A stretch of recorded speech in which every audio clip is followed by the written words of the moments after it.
నమస్తే, welcome to editors analysis. నరమేధానికి ఏడాది చాలా బాధాకరమైనదండి. భారత్లో ఉన్న ప్రతి పౌరురాలు ఈ సంఘటన మర్చిపోలేరు. ఆపరేషన్ సింధూర్, పాకిస్తాన్ గుండెల్లో నిద్రపోయిన భారత సైన్యం. మరి ఆ 3 రోజులు ఏం జరిగింది? ప్రతీకార జ్వాల, పెహల్గాం రక్తపాతానికి భారత్ ఇచ్చిన డెడ్లీ రిప్లై, గజగజ వణికిన పాక్.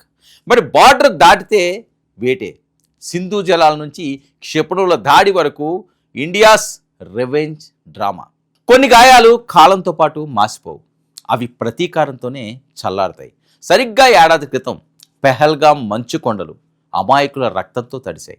టూరిస్టుల మతాలను అడిగి మరీ తోటాలతో కాల్చి చంపిన ఉగ్రవాదుల పైశాచికత్వం దేశాన్నే కుదిపేసింది. కానీ భారత్ ఊరుకోలేదు. సైలెంట్గా ఉంటూనే శత్రువు ఊపిరి ఆగిపోయేలా స్కెచ్ వేసింది. అదే ఆపరేషన్ సింధూర్. నేటికి ఈ ఆపరేషన్కు ఏడాది పూర్తయిన వేళ భారత్ ఆర్మీ ఒకే ఒక్క ట్వీట్తో దడ పుట్టించింది. న్యాయం జరిగింది, భారత్ ఏదీ మర్చిపోదు. అసలు ఆ 3 రోజులు ఏం జరిగింది? పాక్ ఎందుకు మోకాళ్ళ మీదకు వచ్చింది? పూర్వాపరాలు ఇప్పుడు చూద్దాం. తేదీ 22 ఏప్రిల్ 2025. పెహల్గాం పర్యాటక ప్రాంతం ఒక్కసారిగా తుపాకుల మోతతో దద్దరిల్లింది. పాక్ ప్రేరేపిత ఉగ్రవాదులు పక్కా ప్లాన్తో దాడికి తెగబడ్డారు. మానవత్వం లేని ఆ రాక్షసులు. ఇక పర్యాటకుల పేర్లు, మతాలు అడిగి తెలుసుకుని మరీ పాయింట్ బ్లాంక్ రేంజ్లో కాల్పులు జరిపారు. 26 మంది ప్రాణాలు గాల్లో కలిశాయి. దేశం మొత్తం ఆక్రందనలతో నిండిపోయింది. కానీ ఆ కన్నీళ్ల వెనుక ఒక నిశ్శబ్ద ప్రతీకారం పొరుడు పోసుకుంది. ఢిల్లీలోని వార్ రూమ్లో మ్యాప్ సిద్ధమైంది. ఆర్డర్ పాస్ అయ్యింది. మే 7, 2025 తెల్లవారుజామున పాకిస్తాన్ సరిహద్దుల్లో ఒక వింత నిశ్శబ్దం. కానీ ఆకాశంలో భారత యుద్ధ విమానాల గర్జన. భూమి మీద భారత త్రివిధ దళాల మెరుపు వేగం ప్రారంభమైంది. ఆపరేషన్ సింధూర్ మొదలైంది. ఇది కేవలం సర్జికల్ స్ట్రైక్ కాదు, అంతకు మించి. దశాబ్దాలు ఉన్న సింధు నదీ జలాల ఒప్పందాన్ని రద్దు చేస్తున్నట్లు భారత్ ప్రకటించడంతో పాక్ వెన్నులో వణుకు మొదలైంది.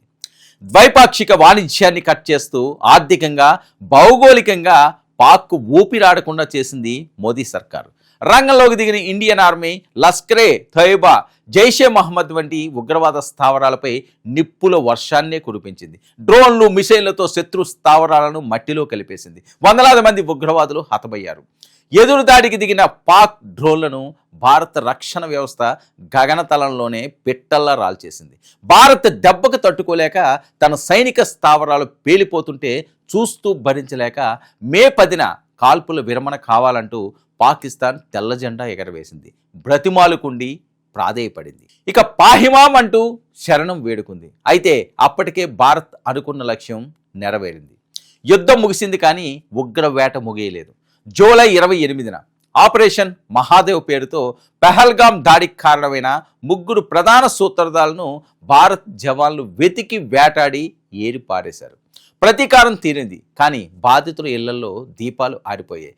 ప్రశాంత్ కుమార్, శతపథి వంటి అమాయక బలిపశువుల కుటుంబాలు నేటికి ఆవేదనలోనే ఉన్నాయి. మరి ప్రభుత్వం ఆర్థిక సాయం ఇచ్చిన మాట ప్రకారం ఉద్యోగాల కోసం ఆ కుటుంబాలు ఎదురు చూస్తున్నాయి.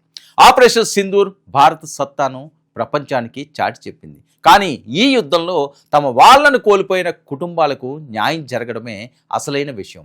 భారత సైన్యం చెప్పినట్లుగా కొన్ని సరిహద్దులు ఎప్పటికీ దాటకూడదు. దాటితే జరిగే పరిణామాలు ఎలా ఉంటాయో ఆపరేషన్ సింధూర్ ఒక గట్టి హెచ్చరిక. శత్రువు ఎంతటి వాడైనా భారత్ ఏదీ మర్చిపోదు, ఎవ్వరిని వదిలిపెట్టదు. ఇది ఈనాటి the editors analysis. Stay tuned to 9 news.